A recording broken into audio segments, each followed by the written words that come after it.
fighting. Okay, you have sword fighting at distance, and so you're going to stand there. And distance means that if I step, I should be able to hit him with the last 6 inches of the sword.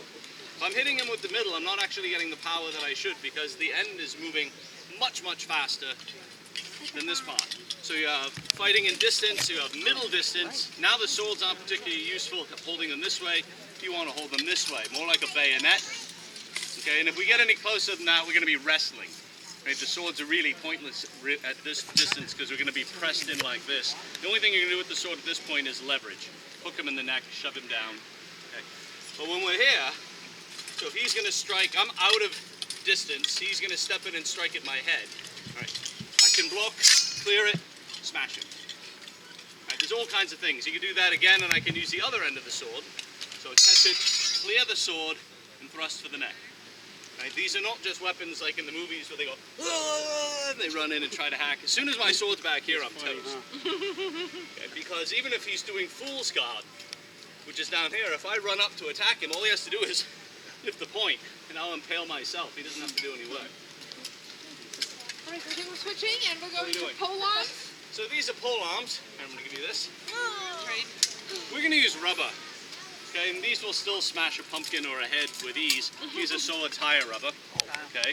And the reason we don't use the metal ones, we have one here somewhere. There it is. Okay, hold on. These really hurt.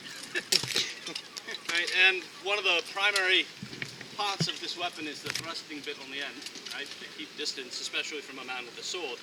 And it's hard to train these people up, and insurance doesn't like us using the sharp thrusty bits. This will go right through the breastplate in a single blow. Okay, and then it generally gets stuck, and we have to can over it. You know, tick, tick, tick, tick, tick. So we don't fight with these. We fight with the rubber versions, which still can knock a person off their feet. Get a little bit cheaper and a lot safer. Well, right? Talk about what they actually see in there. Right. All right, so you notice they've got their lovely helmets on, right? We like to keep their heads nice and safe for the battle. Now, the downside is, once they put down their visors, their vision is very limited. So if you do this, put your hands up. Put your hands up in front of your looking eyes. Through there, that's about all you can see. And when you're right up next to somebody, you can see from about their eyebrows to the neck.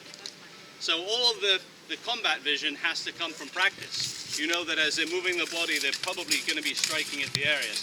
And if you're in full armor, you really don't care, because it would be really difficult to hit somebody with a sword in full armor. On this other hand, a hammerhead like this will crush armor in a single blow.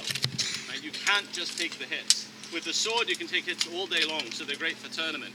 But on the battlefield, these things were truly the way to beat a knight. And that is what they're going to show us, is a tournament style. Well, then, for those of you who know a little bit of physics, the smaller your point of area, the more pressure you're getting. So something like this, with the 4 smaller points, you get a good swing on this, it's going to do some damage. All right.